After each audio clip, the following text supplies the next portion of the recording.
وہ لوگ جو قرض میں ڈوبے ہوئے ہیں، قرض اتنا ہے کہ سر کے بالوں سے بھی زیادہ ہے، اسباب ہے ہی نہیں۔ اب ان کی ساری رات بے قراری میں گزرتی ہے، دن بڑی مشکل سے گزرتا ہے کہ یا اللہ کہاں سے لاؤں، یہ قرض کہاں سے لٹاؤں، یہ قرض کہاں سے واپس کروں۔ میں ان کو یہ حدیث پاک پیغام اور تحفہ کے طور پر سنا رہا ہوں۔ میرے آقا علیہ الصلوۃ والسلام ایک روز مسجد نبوی شریف میں جلوہ فروز تھے۔ آپ صلی اللہ علیہ وآلہ وسلم تشریف لائے تو دیکھا کہ ایک صحابی ہیں جو مسجد نبوی کے اندر بیٹھے ہوئے ہیں۔ تو حضور نبی کریم علیہ الصلوۃ والسلام کو تشویش لاحق ہوئی کہ نماز کا تو وقت ہی نہیں ہے، تو یہ میرا صحابی، میرا کلمہ پڑھنے والا مسجد میں اس وقت کیا کر رہا ہے؟ تو میرے آقا علیہ السلام نے فرمایا، اے ابو امامہ، نماز کا وقت بھی نہیں ہے اور تم مسجد میں بیٹھے ہو، اور تمہاری پیشانی پہ تفکر کے آثار ہیں، چہرے پر پریشانی کے آثار ہیں۔ تو ناظرین، ایک لمحے کے لیے سوچئے کہ اگر حال پوچھنے والے امام الانبیاء ہوں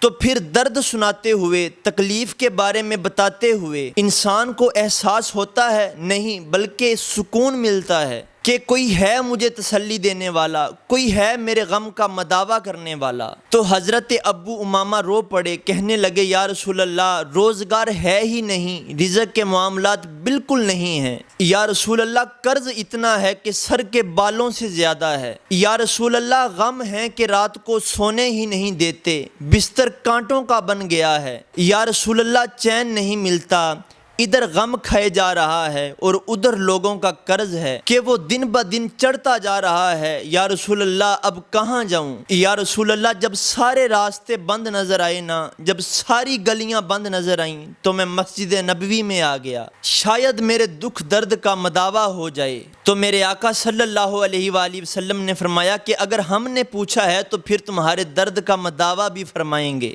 تمہاری مشکلیں حل بھی فرمائیں گے، تمہاری ہر بات کو پورا بھی فرمائیں گے۔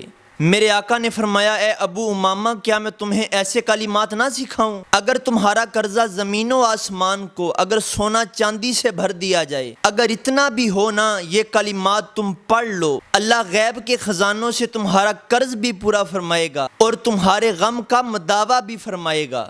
تو حضرت ابو امامہ کہنے لگے، یا رسول اللہ، میرے آقا، میرے سرور، میرے راہبر، مجھے بتائیں نا تاکہ میرا قرض جلد سے جلد اتر جائے۔ تو میرے آقا علیہ الصلوۃ والسلام نے فرمایا کہ صبح کو اور رات کو یہ دعا پڑھا کرو، اللہم انی اعوذ بک من الہم والحزن واعوذ بک من العجز والکسل واعوذ بک من الجبن والبخل واعوذ بک من غلبۃ الدین وقہر الرجال۔ تو ناظرین، یہ کلمات ہیں دعا کے۔ میرے آقا علیہ الصلوۃ والسلام نے حضرت ابو امامہ سے فرمایا، اے ابو امامہ، یہ کلمات پڑھتے جاؤ، پھر دیکھو کہ اللہ کس طرح تمہارے غم کا، تمہارے درد کا مداوع کرتا ہے اور تمہارے قرض کی آسانی کے ساتھ ادائیگی کا انتظام کیسے فرماتا ہے۔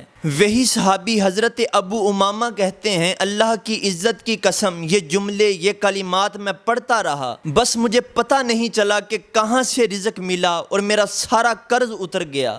پہلے تھا کہ رات کو چین نہیں ملتا تھا، غم کھائے جا رہا تھا، اب غم قریب آتا ہی نہیں ہے، قرض ہے کہ سارا اتر گیا ہے۔ حضرت ابو امامہ کہتے ہیں، پھر ایک دن میں حضور سید عالم صلی اللہ علیہ وآلہ وسلم کی بارگاہ میں حاضر ہوا۔ میں نے عرض کی، یا رسول اللہ صلی اللہ علیہ وآلہ وسلم، آپ نے ایسا جملہ بتایا، ایسے کلمات بتائے کہ میرا سارا درد دور چلا گیا اور میرا سارا قرض اتر گیا۔ تو میرے آقا نے فرمایا، اے ابو امامہ، یہ صرف تمہارے لیے نہیں ہے، بلکہ قیامت تک آنے والے میرے ہر امتی کے لیے ہے کہ جب اسے مشکل پیش آئے، تکلیف ہو، اس کے اوپر قرض ہو، تو یہ دعا پڑھے، اللہ تعالیٰ اس دعا کی برکت سے اس کا سارا قرض پورا فرما دے گا۔